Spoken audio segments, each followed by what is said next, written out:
สบายดีเนาะวันนี้ก็มีเพลงหนึ่งเนาะแต่งใหม่เนาะสิพี่ได้กับฟังกันเบิ่งเนาะชีวิตมันบ่แน่นอนดังคำสอนของพระพุทธเจ้ามีสุขหรือว่ามีเศร้าแล้วแต่เฮาคิดเองเรื่องอนาคตบ่มีไผฮู้เรื่องมืออื่นสิเป็นจังได้แต่มือนี้มีเจ้าข้างกายสิเบิ่งแยงให้ดีที่สุดสิบ่เฮ็ดให้เจ้าเสียใจสิบ่เฮ็ดให้เจ้ามีน้ำตาขอให้ดินและฟ้าเป็นพยานซอยลูกแน่ว่าลูกสิหังสิคอยท่าอยู่บอนเก่าสิหังแต่เขาคนที่เคยสัญญามื้อนี้บอกฮักมื้ออื่นบอกเลิกแล้วแต่วาสนาแต่มื้อนี้ลูกขอสัญญาสิหังแต่เขา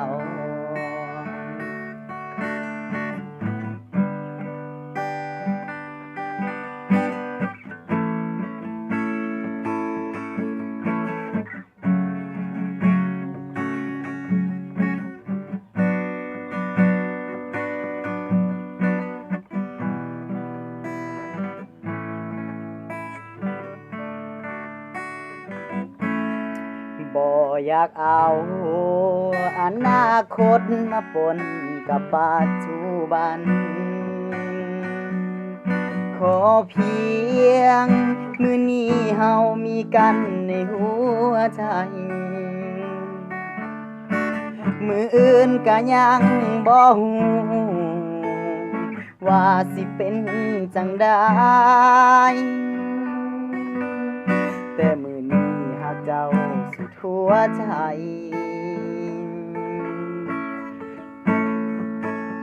สิเบิ่งแยงเจ้าดีๆสิบ่เฮ็ดให้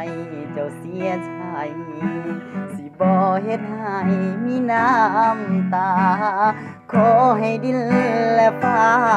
เป็นพยานซอยลูกแน่ว่าลูกสิหังสิคอยท่าอยู่บอน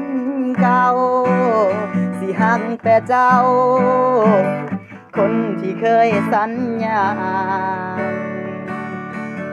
มื้อนี้บอกฮักมื้ออื่นบอกเลิกก็แล้วแต่วาสนา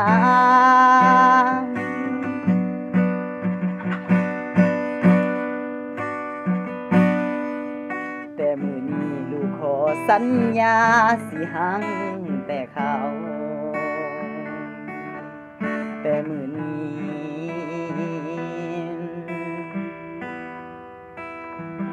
ลูกขอสัญญาสิหังแต่เขา